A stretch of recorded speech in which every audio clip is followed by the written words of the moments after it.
Bonjour, quelle est votre démarche?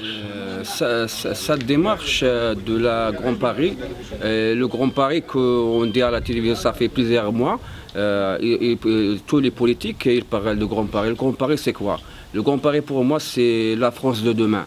Demain le Grand Paris construit des métros, des bâtiments, plusieurs choses. Qui est-ce qui travaille ici? C'est les sans-papiers. Aujourd'hui les sans-papiers, ils sont maltraités, ils sont les oubliés.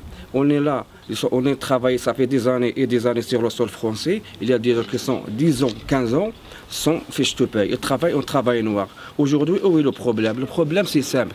Les gens qui sont là, ils ne sont pas aux règles. C'est ça la vérité. Aujourd'hui, quand on demande quelqu'un et il ramène fiche de paie contre un travail, c'est impossible. Est-ce qu'on fait des miracles? On est des travailleurs, on est maltraités, mais c'est la vérité. On est là, on dit les choses pour les politiques, pour bouger les choses. Mais n'oubliez pas, aujourd'hui, on est devant un temps qui court, on est un monde contre la finance, mais on est là pour attraper notre droit. Mais aujourd'hui, on est avec le parti socialiste, mais le monsieur Hollande qui a promis beaucoup les sans-papiers, mais on est là, toujours on vit le jour avec des visages fermés, mais moi je vois toujours, il y a un espoir des gens qui vivent là, même il y a des gens qui souffrent beaucoup de ce pays, mais avec des années de travail dans le noir, même de cette circulaire, ils ne parlent pas à les gens qui ne sont pas fiches de paie, c'est inacceptable. Et merci à vous.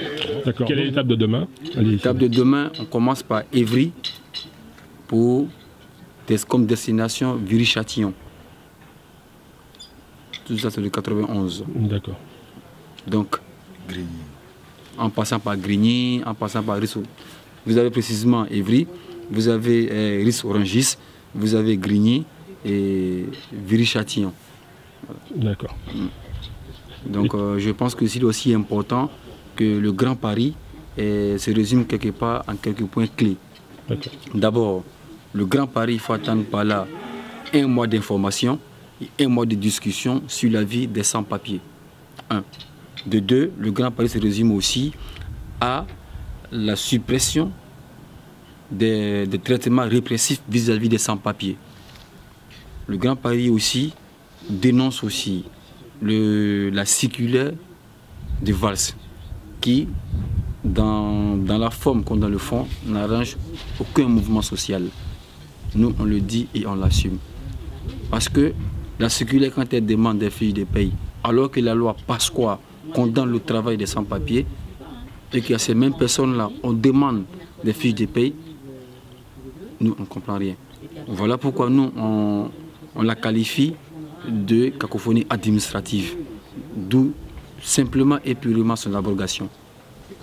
Et en plus de ça, nous demandons aussi la fermeture du centre de rétention, pour nous qui est le centre de la pitié, de la honte. Parce qu'il y a des personnes qui n'ont pas volé, n'ont pas tué, n'ont rien fait de mal, ils sont simplement sans papier. Pendant que rôdent dans la ville les criminels économiques, les criminels sociaux, à ceux-là on ne dit rien. Donc la fermeture puis le centre de sans-papiers. Et ceux qui y sont maintenus en ce moment doivent être traités de façon humaine. Et aussi le droit de vote aux étrangers non communautaires. D'accord, vous êtes combien à participer à cette marche? Participer à cette marche, nous sommes dans la fourchette de 47-50. D'accord. Parfait, merci.